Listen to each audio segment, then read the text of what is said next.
NEET के 1563 candidates की 23 जून को दोबारा परीक्षा, इन्हें ग्रे मार्क्स मिले थे। एग्जाम नहीं देंगे तो ग्रे मार्क्स बिना पुराना रिजल्ट जारी होगा। नीट एग्जाम में ग्रे मार्क्स पाने वाले 1563 कैंडिडेट के स्कोर कार्ड निरस्त होंगे। इनके स्कोर कार्ड बिना ग्रेस मार्क्स के जरिए ही किए जाएंगे। ऐसा कैंडिडेट्स के लिए दोबारा परीक्षा कराई जाएगी। जो कैंडिडेट परीक्षा नहीं देंगे उनका रिजल्ट ग्रे मार्क्स के बिना पुराने स्कोर कार्ड के आधार पर ही माना जाएगा।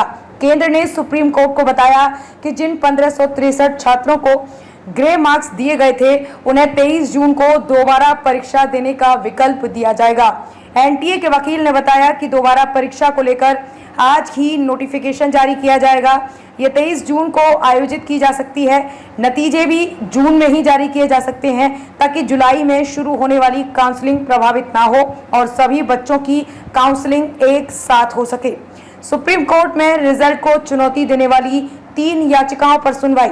सुप्रीम कोर्ट में आज 13 जून को एनईटी यूजी 2024 रिजल्ट को चुनौती देने वाली 3 याचिकाओं पर सुनवाई हो रही है।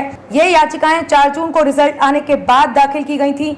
इन याचिकाओं में मांग है कि परीक्षा में गड़बड़ी के आरोपों की जांच एसआईटी एक्सपर्ट कमेटी से कराई जाए। साथ ही 4 जून के रिजल्ट के बेस पर हो रही काउंसलिंग को रोका जाए।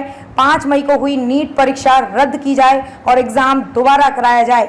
एनटीए ने 1563 स्टूडेंट्स को ग्रे मार्क्स दिए हैं, जिस पर सवाल खड़े किए गए हैं। पिछली सुनवाई में सुप्रीम कोर्ट ने काउंसलिंग पर रोक लगाने से मना किया था। इससे पहले 11 जून को सुप्रीम कोर्ट ने स्टूडेंट शिवांगी मिश्रा और 9 अन्य छात्रों की याचिका पर सुनवाई की थी। इसे रिजल्ट की घोषणा से पहले 1 जून को दायर किया गया था।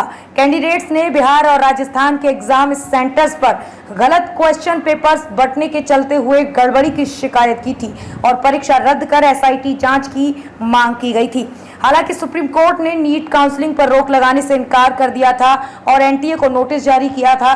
कोर्ट ने नीट यूजी 2024 में पेपर लीक, ग्रेस मार्किंग सहित अन्य गड़बड़ियों पर सवाल उठाए थे। जस्टिस विक्रमनाथ और जस्टिस ए अमानुल्लाह की पीठ ने कहा था कि परीक्षा की पवित्रता प्रभावित हुई है, हमें जवाब चाहिए। नोटिस में बेंच ने केंद्र और परीक्षा कराने वाली एजेंसी एनटीए से 4 हफ्ते में जवाब मांगा है। इस मामले में अगली सुनवाई 8 जुलाई को होगी। वहीं एनटीए ने कहा है कि परीक्षा सही है। वहीं 12 जून को दिल्ली हाई कोर्ट ने नीट यूजी एग्जाम में ग्रेस मार्क्स देने और कथित पेपर लीक की 4 नई याचिकाओं पर सुनवाई हुई। जस्टिस नीना बंसल कृष्णा की बेंच ने एनटीए को नोटिस जारी किया।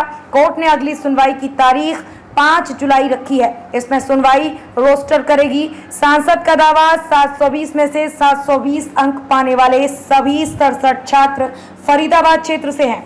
मध्य प्रदेश से राज्यसभा सांसद और सुप्रीम कोर्ट के वकील विवेक तनखा ने सोशल मीडिया पर लिखा है कि 720 में से 720 अंक पाने वाले सभी 67 छात्र फरीदाबाद क्षेत्र से हैं। इस परीक्षा की पारदर्शिता पर कई सार्वजनिक मंचों पर सवाल उठ रहे हैं। एनटीए इस मामले में पूरी तरह से बेनकाब हो गया है। इसने 24 लाख बच्चों का भविष्य दांव पर लगा दिया है। 20,000 स्टूडेंट्स ने की है शिकायत। देश भर में नीट यूजी 2024 को लेकर अलग अलग राज्यों में लगभग 20,000 स्टूडेंट्स ने याचिकाएं दायर की थीं, जिसमें परीक्षा में गड़बड़ी की शिकायतें की गई हैं। ग्रे मार्क्स के खिलाफ दायर की गई याचिका में कहा गया है कि एनटीए ने अब तक ये नहीं बताया कि उन्होंने स्टूडेंट्स को ग्रेस मार्क्स देने के लिए क्या तरीका अपनाया।